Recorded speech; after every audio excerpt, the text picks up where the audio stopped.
Imagine you woke up and you looked out into the morning. You saw it shrouded in darkness, the mighty with all their power, the merchants with all their control, and you felt fear every morning of your life. But imagine you woke up one day, one fine sunlit morning, completely free of fear. You looked behind the curtain of the world system and saw how they created money backed by fear, and how the so-called mighty ones were actually bound by fear, which used them to enslave our world. On that morning, in the light, you saw clearly the illusion. You took your stand in commerce, and its merchant officers backed down. You went into courts of law, and judges ran. And when you wielded the sword of truth, the most senior civil servant in your country abandoned his post. You awoke in the light.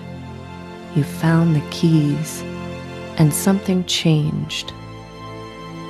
Where you were once imprisoned, now there was an open door.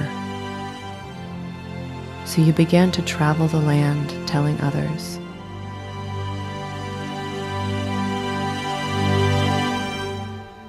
Speaking the truth of a bright, sunlit morning.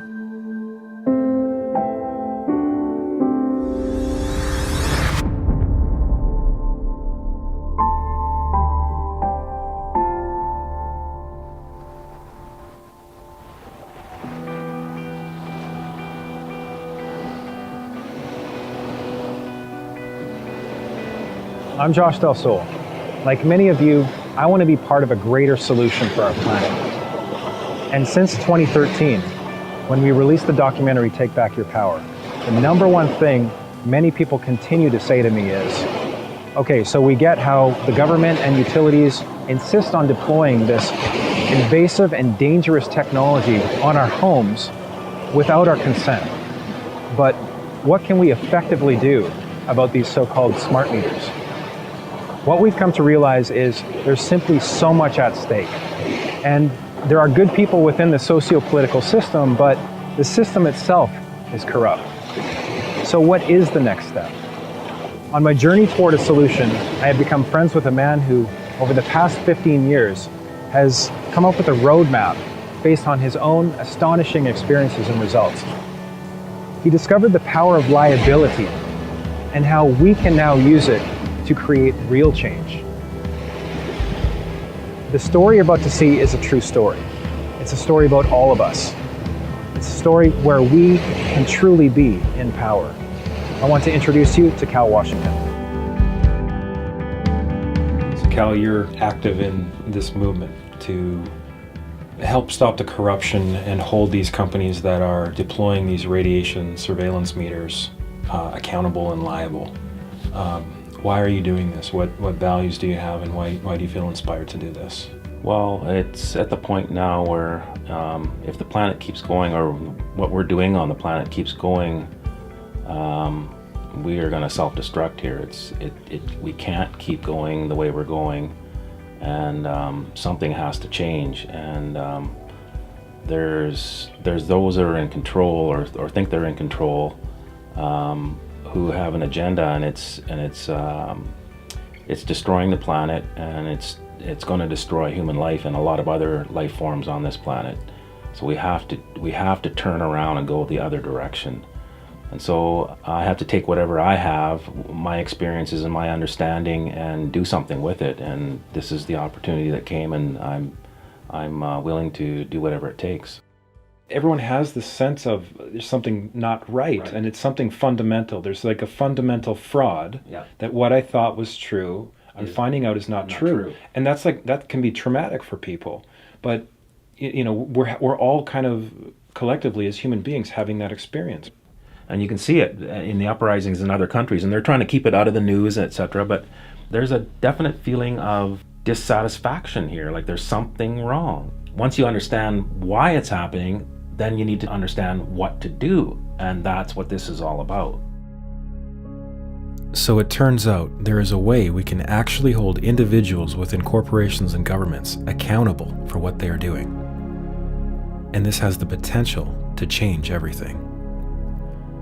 The next 40 minutes is an overview of how this works.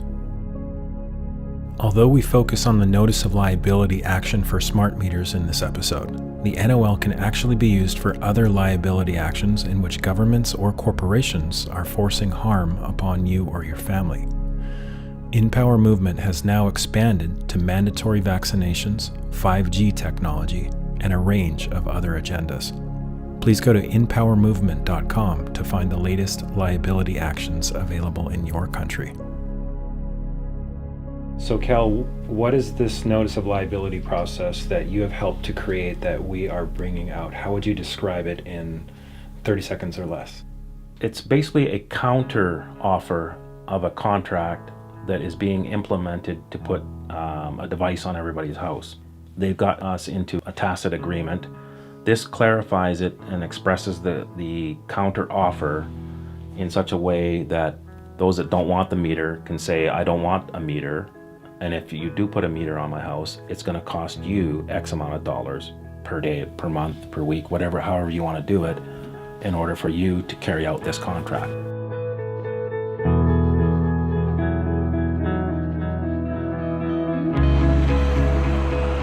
We followed Cal as he was invited to present his experience and this liability action to several groups throughout North America.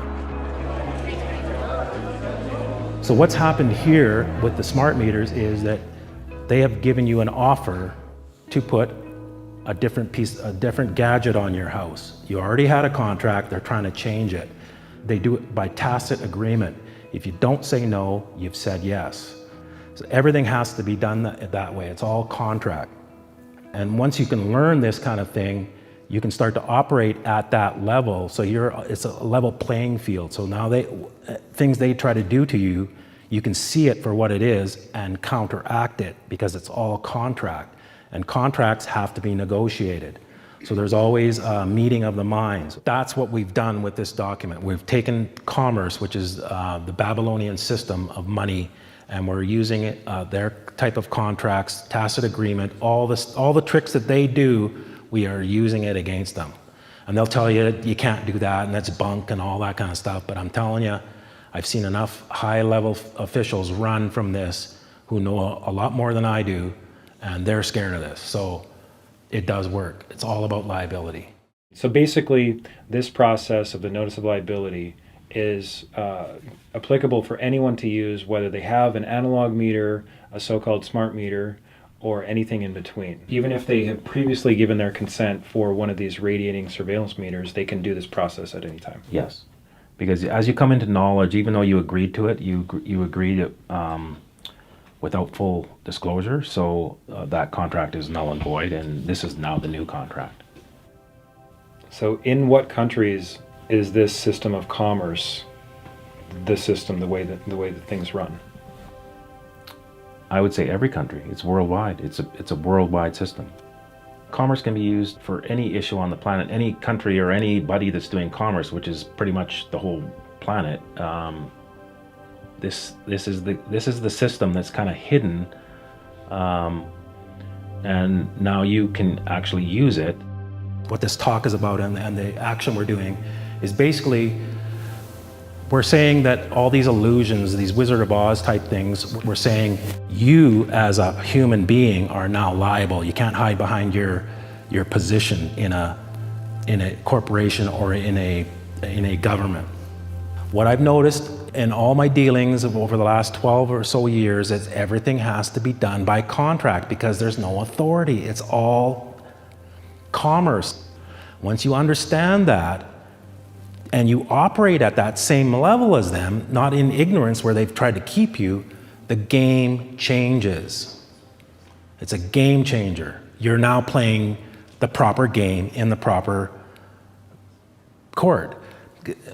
Put it this way, a game, there's a board that has a bunch of squares, some white and some black. They've got you playing checkers while they're playing chess. It looks the same. Once I got into this liability thing, I had some key public officials step down when they got their notice of default or when bills started coming. And it was always about 3 or 4 times it was on the very day they got mail, and then other cases it was about a week or maybe 2 weeks later. I'll tell you who quit on the day that he got mail, and you look this up. It was written in Maclean's and the Globe and Mail and all that stuff. Kevin Lynch. He was the clerk of the Privy Council.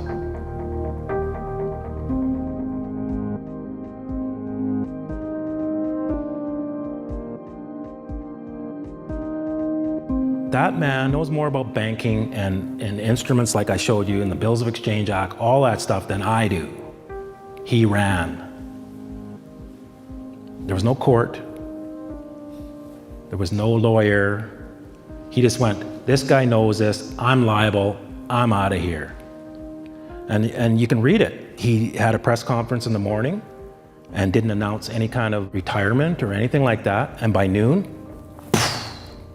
no notice. Carol Taylor was another one. She was the finance minister in here. Same thing. Day she got her default, left politics. And that's after I got a whole bunch of letters from the Attorney General saying you can't do this and this is all bunk and there's no basis of law for what you're doing. But at the end of the day, she left. At this point, you might be wondering, what do people stepping down from positions of power have to do with getting a smart meter off my house? And how can we simply stop this and other globalist agendas? At the top of the pyramid, where the problem lies, they can't do everything. So they have coerced, mostly with money, in order to get the agenda to actually happen on the ground. Mm-hmm. So if you start removing all those people that are just under them, it stops. Who's gonna actually do it if they're gonna be liable? Without people actually implementing their schemes, there are no schemes. Somebody has to actually fulfill this. They're motivated by money. So if there's a document that is enforceable that is going to take more money away than they are getting, it's just, do the math. Why would I continue with this when it's going to cost me? I may be getting paid 10 million, but I'm going to have to pay 300 million over here. Well, I'm out of here. So if the liability is more than what they're going to get out of it, then it just doesn't make sense to carry on. Yeah. The whole idea is to wake the people up that are participating, saying, no, you're going to be liable if you continue this course of action, whether you understand it or not. You're going to be liable because nobody is immune to it.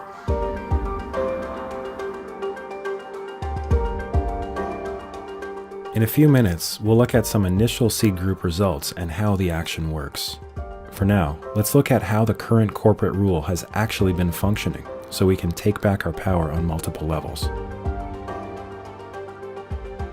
So Cal, in the United States, how is it that we the people appear to no longer have our constitutionally recognized rights? Mostly because there's an assumption that you've given up the rights in order to receive benefits from the corporation. Social Security being the biggest one. The fact that you're taking benefits from a corporation means you have to also obey all the rules, so they just start to use that as leverage in order to get their agendas through, so that we're agreeing to all of this. Most of the countries on the world are corporations, not really countries. They're operating as countries, but it's really a business. And they're in the business of, they create laws in order to make money, so that's why when you get a speeding ticket, it costs you $119. Anything you do that breaks some kind of statute, you pay. It's just a business. It's not teaching you anything, it's not making you a better human being or anything like that, it's just a way of paying. I needed to verify that countries are actually operating as corporations. It didn't take long to find that in the US Code, United States is defined as a federal corporation. And on the US Securities and Exchange Commission website, Canada is in fact listed as a company located in Washington, D.C. And we go and vote every 4 years thinking we're going to change something. And anybody that's voted for any length of time knows very little changes. There seems to be an agenda that always is running in the background, and it doesn't matter who you vote in, the agenda keeps going.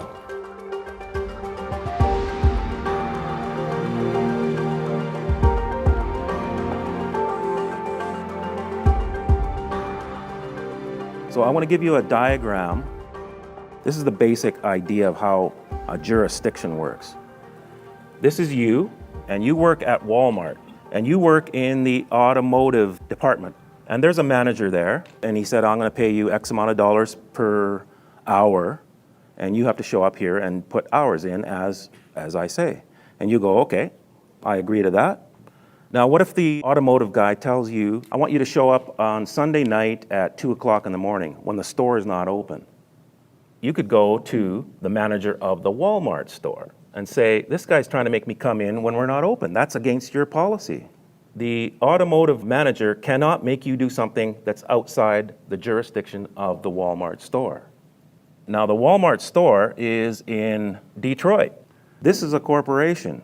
So now Walmart, because it's in Detroit, has to obey the rules of Detroit. Now, outside of Detroit is Michigan. It's a corporation, and Detroit is subject to the laws of Michigan. Now, Michigan is inside what is called the USA. It's another corporation, and Michigan is part of that corporation. Now, outside of this is the real USA, the original republic. Unfortunately, they sound the same. So people think that they're here when they've agreed to be in here, just like you agreed to go here. And there's people that are wondering why the Constitution doesn't work in courts. Because the courts are here. So when you bring the Constitution in, they're going, that has nothing to do with us. You think you're here, but you're actually here, and that's the biggest problem. What you have to understand is this is subject to this. You just got to approach it in the right way. They don't tell you this, though. You're assuming you're here, and they will let you think that, but you're actually here. And you're there by agreement, just like Walmart. Now, there's another set of laws called the law merchant.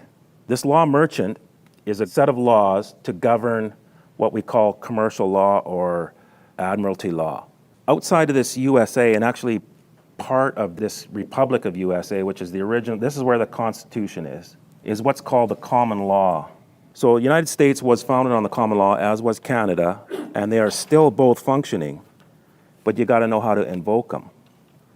So once I understood this and I learned a little bit about a law merchant, and then I knew that Canada was a corporation, and I knew that the courts were just another corporation inside that, I started treating them like that.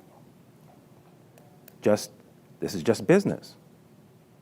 And you guys are subject to these outside things. So as long as I'm out here, I'm above you. And so I started trying stuff. I went into court, and we usually wait outside the courtroom because I don't like doing all the bowing to the judge. It's very ritualistic. So we waited till my name got called, and we walked through the door. Big door out because it got paged. They obviously called the case in the courtroom, and then when I didn't show up, they page outside. So we walked through the courtroom, and as I'm walking into the courtroom, the judge is running off the bench, full flight, cape blowing, out the door, and I went, what was that? And everybody else in the room was the same thing, like, what's going on? And so the sheriff goes, all rise? Like a question, I guess we're having a break. Do people have lesser rights if they're represented by a lawyer or by an attorney? Well, your rights never disappear. You waive them in order to be represented by somebody else. A judge will look at your actions. So if you come in saying, I got this right and I got that right, but you're represented by a lawyer, he's going, no, he, in his mind, he's just looking at you, no, you don't get it. You don't have those rights. You can say that all you want, but you've waived them. So he will assume that you don't have those rights, and he will make his judgments safely accordingly. Is that why traditional legal processes, especially in issues of magnitude, such as the worldwide agenda to deploy radiating surveillance meters, is that why traditional legal processes don't seem to be successful? Exactly. Because they've taught you to go and fight down here, play this other game in courts and all that stuff, and that's what we believe is where the remedy is, and they're just looking at you, well, sorry. We have already seen in Take Back Your Power examples of how the system has singled out and wrongfully arrested a handful of those on the front lines. It's a tactic meant to inspire fear of speaking out. Let's hear about Cal's experience on the front lines a few years ago, which led to the foundation of this liability action. After the judge ran off the bench, I got arrested probably about a year later for driving without insurance. They thought, well, let's go after this guy. So they arrested me at work, and I ended up doing 60 days in jail. Throughout this 60 days, my friends put in a promissory note for my incarceration because this is just a business. My incarceration has to do with money. That's all they're interested in. So they put a promissory note in and said, can you let our guy go, right? Basically paying for my incarceration. So after my 60 days, they finally found me guilty. She gave me a $1,200 fine. She tried to impose a 5-year driving prohibition, and she gave me 1 day in jail. So I said, well, if you try and give me the 5-year driving prohibition, you're going to be causing me harm. So she dropped that right away, and the prosecutor went, like, why did you do that? Because I'm treating her like a business. I'm negotiating with her. And she knew it. So she dropped that. And then I said, on the 1 day in jail, she gave me 59 days credit. So I said, I want to talk about the 59 days credit, because that seems like how do I get 59 days credit, right? So I got 1 day in jail and 59 days credit. So she said, okay. All right, this is an important point. In offering the 59 days credit, right after Cal just did 60 days, the judge publicly admitted, on the record, that Cal was wrongfully imprisoned. But you can't give time back, and both the judge and Cal realized this. I said, the 59 days credit that you just offered me, in business, has to equal the amount of a promissory note that was put in by my friends. And she goes, what? And I said, there was a promissory note put in by my friends. She goes, what? And everything's done in threes. And so I started to say it again, and then she goes, okay. She says, where was it put? I said, I believe it was put at 222 Main Street, where I was in the court. And she goes, okay. And where in the courtroom? I said, with the clerk of the court. She says, okay. So I said, I want the 59 days credit you just offered me to equal the promissory note that was put in. And so she said, okay. And she goes, how much was the promissory note? And I said, $300 million. Yeah, that's exactly what happened. There was a lot of lawyers in the back behind me, and they all were shocked, and she just about swallowed her tongue and put the gavel down and left the room. So I made a deal with a corporation called the Court, with the banker that's sitting on the bench. Through all that, I ended up writing a document very similar to what you're going to see. And what ended up happening was a bunch of people in high-level politics left their job without notice. What I'm showing you is a very similar document to this that has ramifications that make people in very high places very uncomfortable. I also want to show you that this jurisdictional idea actually keeps going. So the document that I've written goes into these upper jurisdictions, which are what we would call spiritual jurisdictions. Now, they're not seen, but I can tell you when you start to write documents to the Queen, etc., which I did, and call in her oath, you start to see them getting very squirmy. So you know something's there. And will, to the best of my ability, and will, to the best of my ability, preserve, protect, and defend preserve, protect, and defend the Constitution of the United States. the Constitution of the United States. So help you God. So help me God. So when government officials in the United States, for example, swear an oath to defend the Constitution, they do so up here. But meanwhile, they're running their corporation down here and assuming we're all down there with them, because that's what our actions indicate. When we receive benefits from the state, or when we petition or appeal, or even when we vote, we are doing so down here and thus agreeing to their claim of legitimacy. So the next time the age-old question comes up, how the heck can they be getting away with this? You now have your answer. It's by our unconscious agreement. But as the system of oaths is still running up here, that tells us that the Constitution and the Republic are both still functioning. Public officials that, like the governor, they've all taken an oath of office. They've only promised to do one thing. That's all they promise is they support, when they take an oath of office, they say, I promise to support the Constitution. All you have to do is accept their oath, and this is my strong opinion, because I'm just looking for a way to stop the madness. They've taken an oath to support the Constitution. You accept their oath in writing, and they're obligated. There's a contract between the two of you.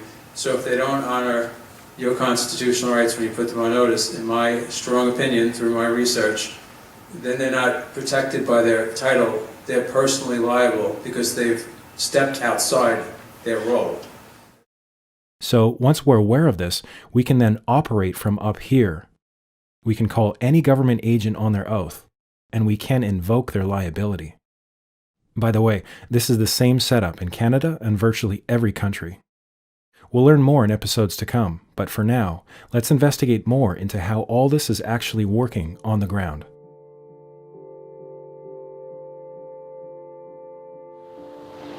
Considering that there's all these amazing results happening from Cal's experiences with the system, could it be that there's more going on than just coincidences? You look back at all the coincidences that I had, it's staggering. So you even the most analytical mind would go, no, there's something going on here. So that's why I kept going forward with certain things and dropping other things, because I could see what was working. We learned a deeper commerce, which is very similar to what notice of liability is, and through that process, once I got to the default stage, that's when a few people left office. 2 ministers of finance, and possibly at least 2 others, but 2 for sure were knee-jerk. About 8:30 in the morning, I got a call from a friend, and he goes, "Do you have anything to do with Kevin Fulton?" And I went, "Faxed him something last night." He said, "Well, he stepped down this morning." I said, "Well, it might be a coincidence, but this is before 9 o'clock. Like, he's out of there. It's on the news, right?" By the end of the day, I think 3 others had stepped down, and by the end of the week, 16 were not seeking re-election. So then I got the federal type people involved on saying, okay, now your office, here's what your mandate is, you have to do this, and if you see a crime in progress, you have to do something about it if your position has that as part of its mandate. So that's how I implicated all the federal people, because here's a crime in progress, you need to do something. Mm-hmm. They didn't. So they went into default. And that's when the clerk of the Privy Council stepped down. Did you ever have any people like on judges or politicians or people like within that box encourage what you're doing? Maybe they're wanting to get out of it, but they wanted to support what you're doing? This is even in the beginning. I had some judges, because of the questions I was asking, I had one judge go, you seem very sophisticated, keep going. And I was like, what do you mean? I didn't understand what that even meant, right? But she could see that I was asking the right questions that would get to the root of the problem. And she said, keep going. And I had police officers who would shake my hand at the end of our encounter and also say, keep going, I know what you're doing, keep going. So the smart meter agenda is a worldwide thing. It's operating above countries. It's happening worldwide. It's not just happening in Kelowna. It's not just happening in BC. It's not just happening in Canada. It's going all over the globe at one time. So that means it's coming from some place that's outside of the idea of a country. So you got to understand that. This is coming from a very high level.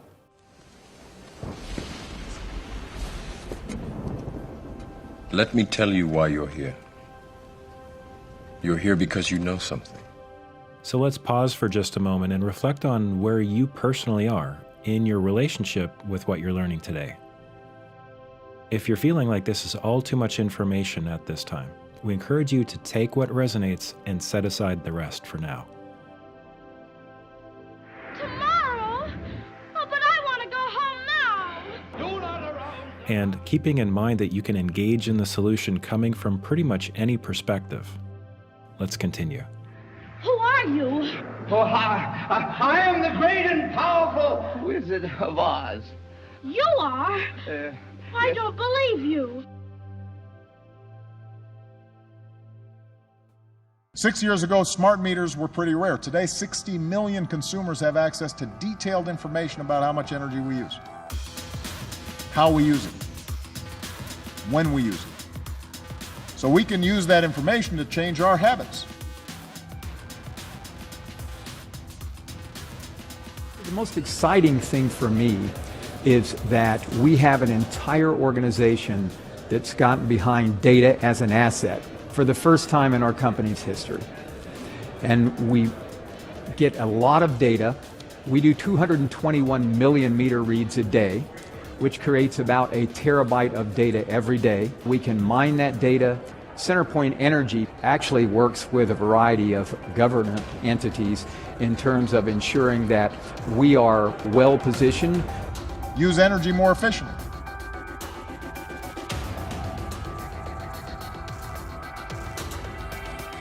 Change this fast presents new opportunities.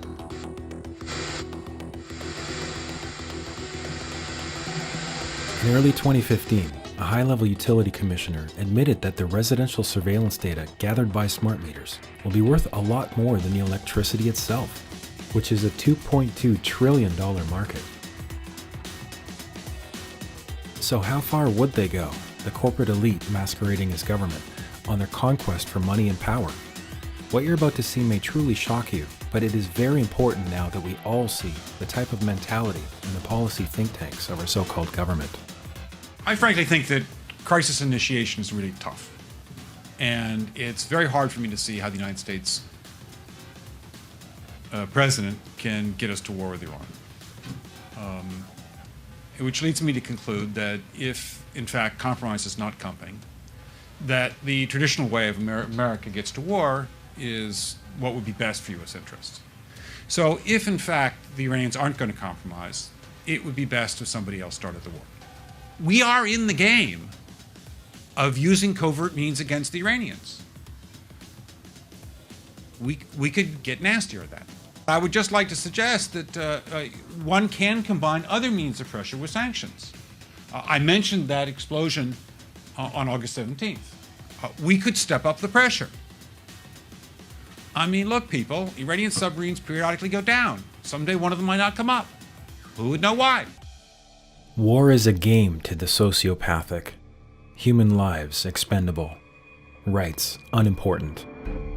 This disgraceful example we just saw is relevant to us because we find the same way of thinking behind all agendas bent on control and money, such as the deployment of so-called smart meters.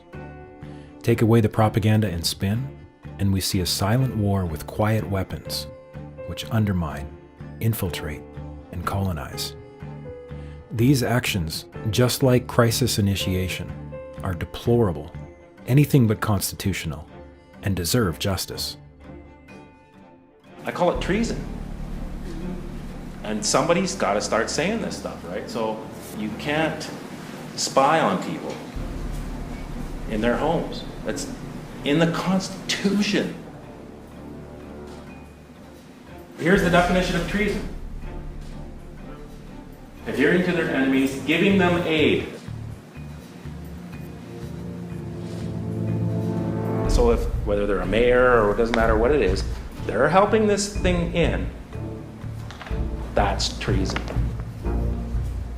But if you go in here and talk about it, they're going to ignore you. You stand out here and you talk about it, that's a whole other thing. This smart meter thing is a huge problem. There are people leaving office as we speak because the game is over. The lights are going on, the bugs are in for the corner. And what I'm showing you here is they have a huge problem here, and if you guys can catch on to this, we can make big changes. So why are some people that are made liable stepping down and others not, or not yet? Well, it comes down to those that are really vested with the situation that are psychopathic are probably not going to step down because they just they have a way of thinking that's different than how most humans think. So there's that case. There's the case of what a lot of people do is they take this stuff to a lawyer, and the lawyer goes, no, this is bunk, don't worry about it. So then they take the advice of a lawyer because that's how they've been trained. There's other information out there, and there are some lawyers who understand this. So I'm trying to teach you how the game that they're playing at their level, and this is what scares them, because they have to take the liability. As Cal was customizing the liability action for the smart meter issue, 3 initial groups in 3 different regions have applied it, and the results have been interesting to say the least. A couple of years ago, I demanded that they show me a signed act, who signed it, and who's indemnifying the Clean Energy Act, and I got no response. So then, once I got to that stage, they were basically in default, but I didn't send them the default notice because I was waiting for you. And you finally showed up 2 years later where there's a group of people who are like gung-ho, ready to do this. And you got to the second stage, and so I sent the notice in on Tuesday. And I sent it to all the people that you sent to. There was 25, plus the 5 people that I already sent to, and I also sent to give notification in the US.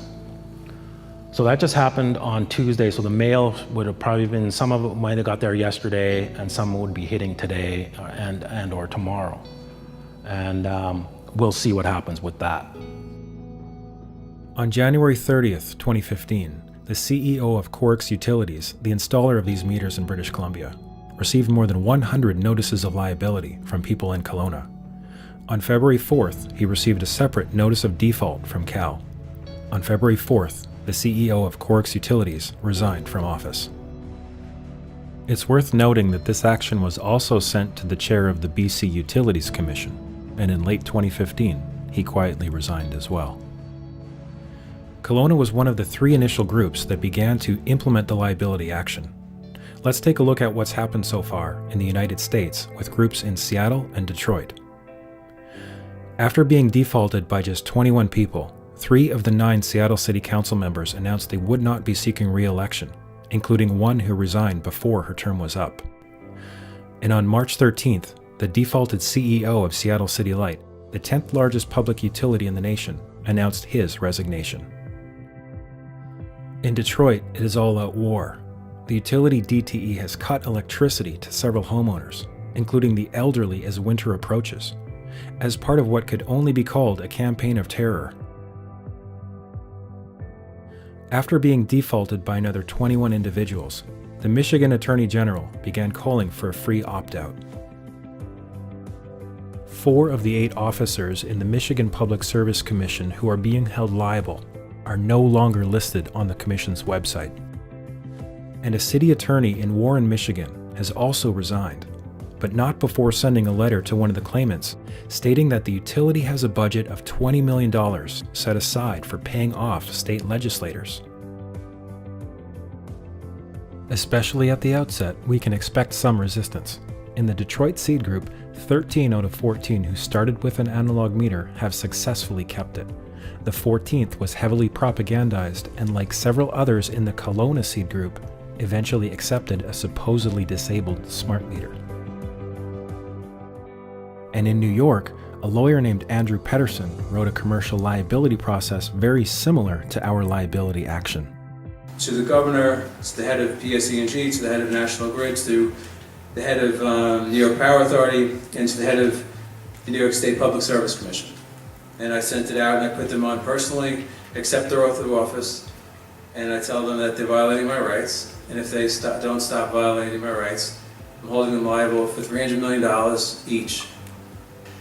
She got a phone call the next day after the letters went out, my letter, and it was sent certified, and he said, "We're so sorry that I don't know why they were threatening you, but you don't have to have a smart meter. I'm sorry, we'll never turn your water off." So it does work.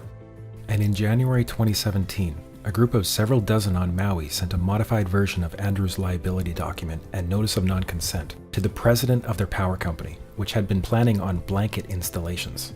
The next thing that happened was the proposal was rejected by the PUC, and the utility company came up with a new proposal.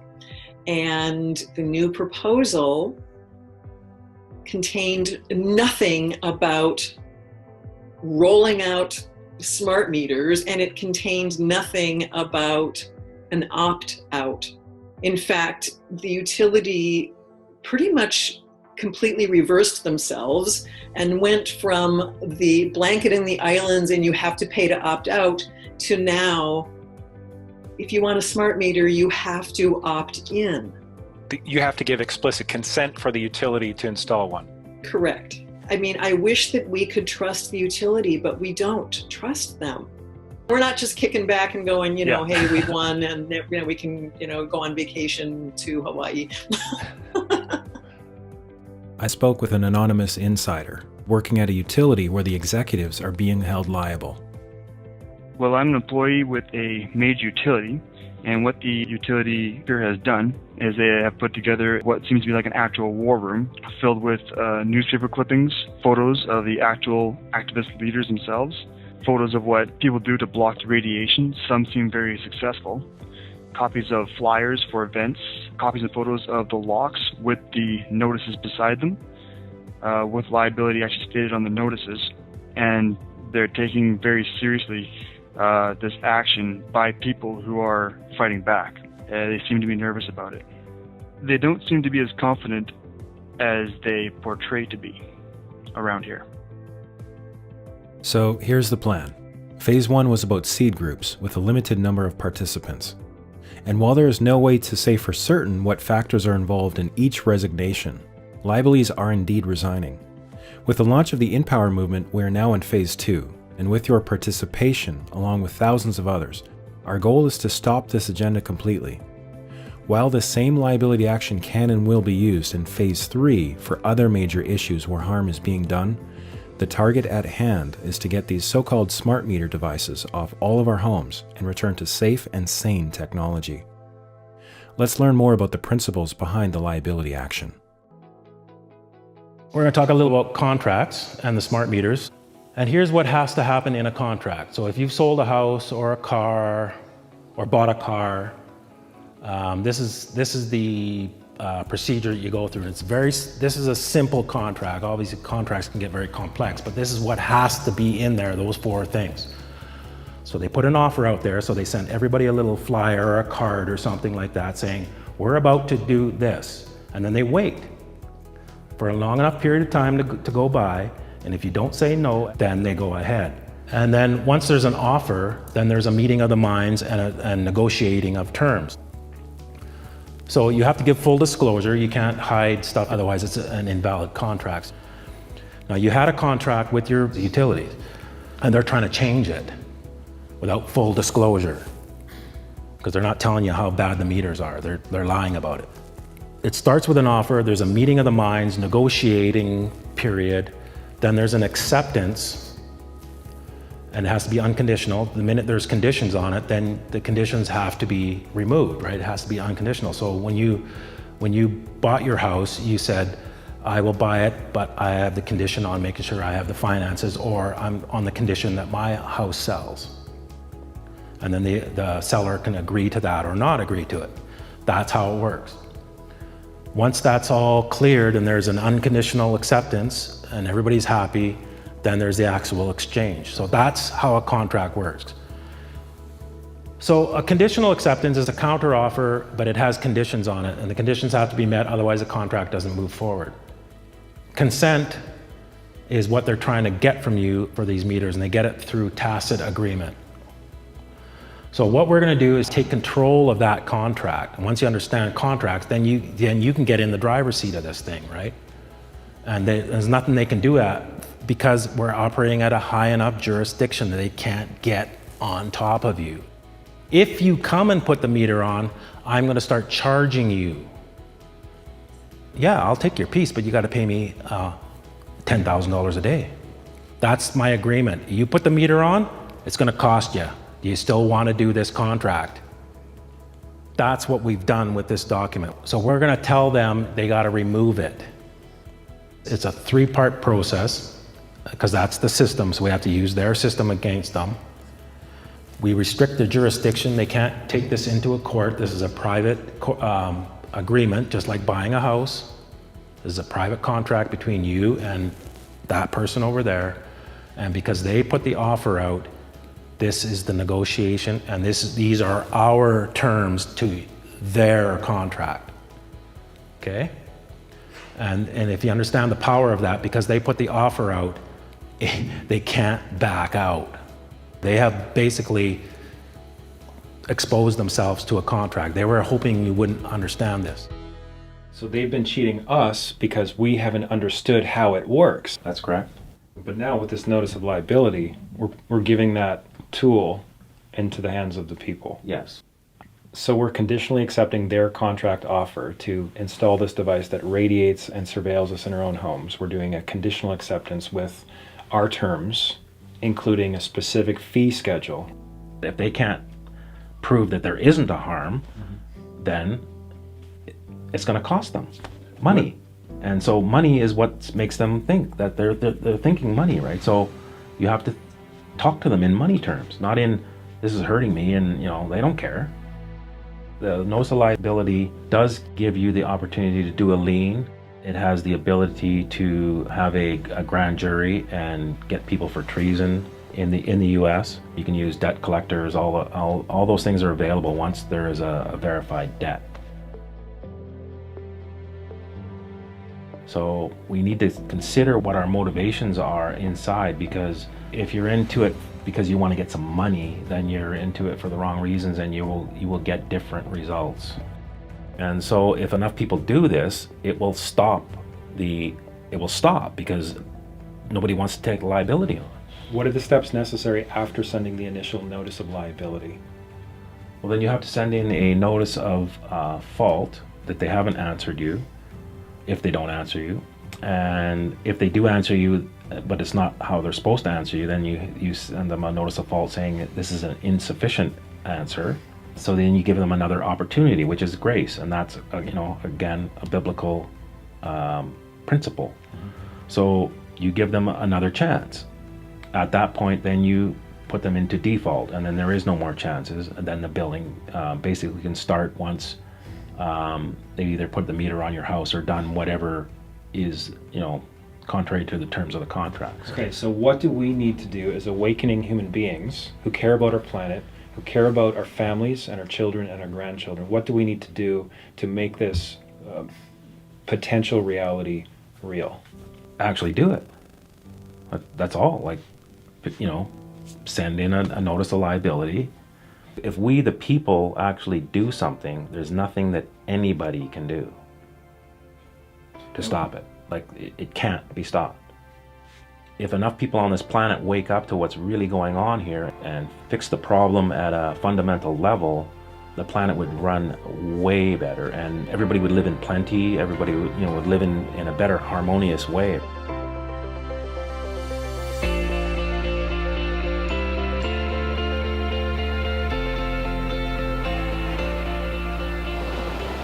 We are at the beginning of that new sunlit morning, where we can see the world in a different way, where we have real hope and the ability to turn the tables.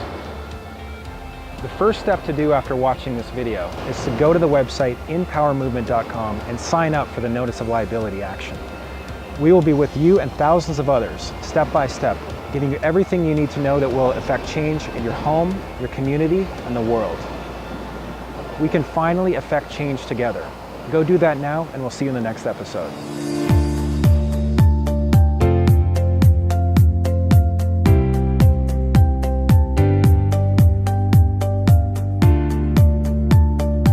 You guys are involved in something huge.